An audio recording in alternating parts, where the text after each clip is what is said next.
Hey guys, it's Holly. Happy Wednesday. I am sorry I'm late. I have been trying to go live every Wednesday at 9 o'clock or around 9 o'clock, if you guys have noticed, and it was my night off from bedtime tonight, and we had a little bathtub incident. I'll just leave it at that. So, yeah, we're just recovering from that. Never a dull moment in this house. So, tonight I wanted to check in and talk to you guys about my plan for March and a couple of things that I've done some research on and what I'm doing differently this month. So, hopefully you guys will find this helpful, and then if you guys are interested, you can join along. So, the first thing I wanted to talk about is, I don't know about you, but I start seeing spring clothes and I start seeing swimsuits and I sort of get all like anxious and nervous and just want to like hide under my sweater because it's much more comfortable. So I have some pretty good habits right now. I work out, I eat healthy, and I just feel like I need to sort of step it up a notch and maybe make some small adjustments to really just get to the next level. So I have what I'm calling 7 tips that are non-diet diet changes. They're basic. They are not anything that has to do with food or nutrition. It's just small changes that I'm making this month that I think are really going to sort of reel it in for me so that I don't freak out when I put a pair of shorts on or actually wear a tank top out in public. So the number one thing that I'm doing is focusing on water. So I do this a lot in my groups, and we talk about drinking half your body weight in ounces of water every day. So it's a lot. I tend to drink a lot of tea. I carry a cup around with me all day. I drink a lot of it at night. So water is my first tip. My second tip is close the kitchen. So my rule this month is no eating after 7 p.m. And this is really hard for me because I tend to want to turn on This Is Us or Fashion Police or whatever my guilty pleasure show is of the day that I usually watch for about 30 minutes every night and snack. Snacking is like the death of all of my progress. So 7 p.m. is when the kitchen is closing, period, for everyone. The girls are going to freak out that they can't have fruit snacks at 7 p.m., but we're doing it for the whole family. My number 3 tip is on heavy training days, I'm going to focus on eating healthy complex carbs. So I don't try to eliminate the carbs. So on the days when I have a lot of cardio, then I will eat rice and oatmeal and healthy carbs. But on the days where I'm doing lighter training like yoga or Pilates, I am going to keep it to 1 or 0 carbs a day. So I'm just going to monitor. I'm not creating like some crazy rules or anything, but the days where I work out hard, I'm going to allow myself some carbs. Yes, total grazer at night. I'm looking at the comments. So number 3 is watch the carbs. Number 4, use smaller plates. So I've read this before and I've never really paid attention to it, but when we were first married, we thought it would be like this awesome idea to get these really trendy bread plates. They have fallen apart and they're not very big, but they're enough where you can fill your plate and it looks like you have a lot of food, and because the plate's smaller, you're not really eating as much. So it's sort of a mind trick, but something that I'm going to try.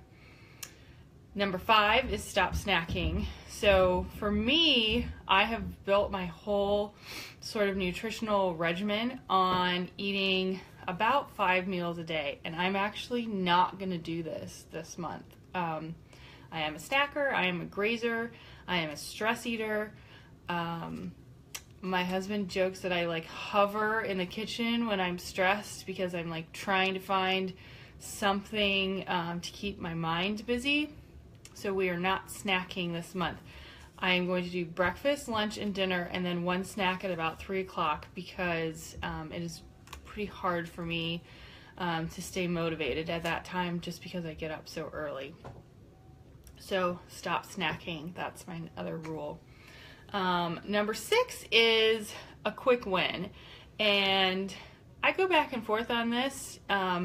It's either a 3-day cleanse, a 1-day cleanse, or some sort of intermittent fasting. And I am not an expert on this. I have done all of the above. It is a quick win. It's a quick fix. I'm not a fan of quick fixes, but sometimes you just need something to just reset your mind. I actually just did a 3-day cleanse after my birthday because there was so much sugar in our house, and I was just in the mindset of drinking wine every night and eating cake after dinner, and I just needed to sort of like reset my body to eat more vegetables and get into get my habits back. So those are sort of my diet tips, and I'll recap them for you. Number 1 is increase your water intake. Number 2 is close the kitchen at 7 p.m. or whatever time works for you, but just shut it down.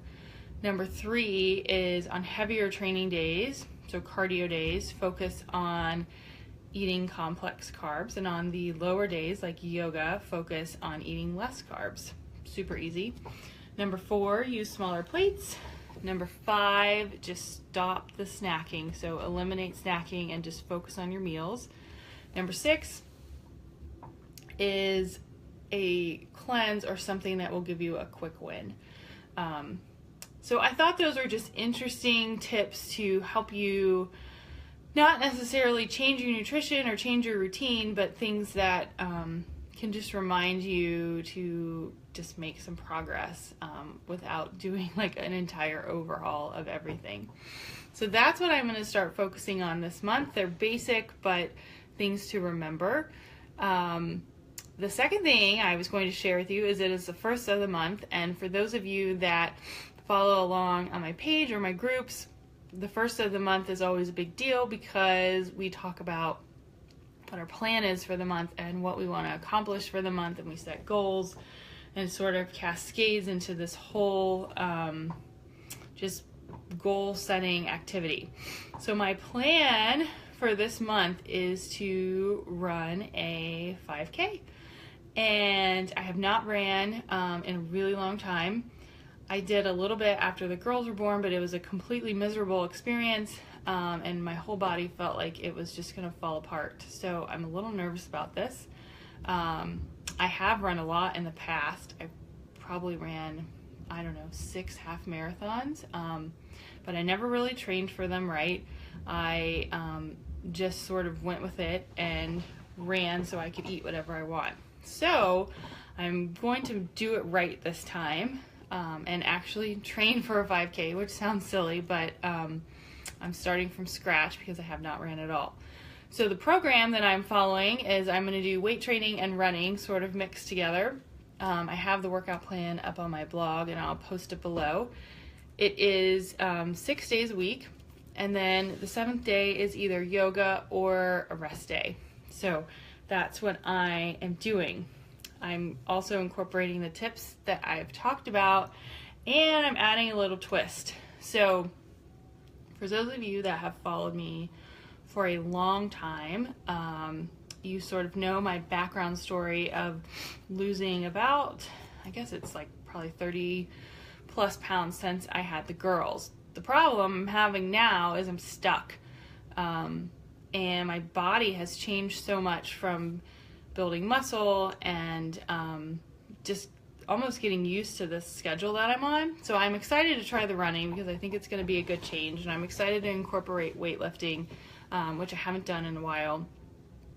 But I'm also incorporating intermittent fasting, which is very new to me. I've done a decent amount of research on it. I'm not an expert. I'm not going to sit here and talk about what all the details are around it, but basically you eat all of your calories in an 8-hour window during the day, and it allows your body to process stored fats during the time when you're fasting.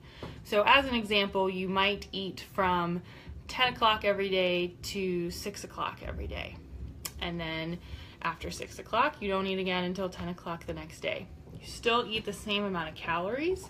You're just eating in a smaller window. So for me, because I am a emotional eater, a stress eater, a snacker, I like to be full. I'm very interested to see how my body reacts to this, and just what it does. So I am not an expert in this. I personally just want to try it because I feel like I really want to get to the next level, and I've seen some success with it. I have some friends that have done it. I have some fellow coaching friends that have done it, and it actually fits my schedule better at work because I have so many meetings that I can more easily eat all the food that I pack in a shorter amount of time. So that is my plan for the month.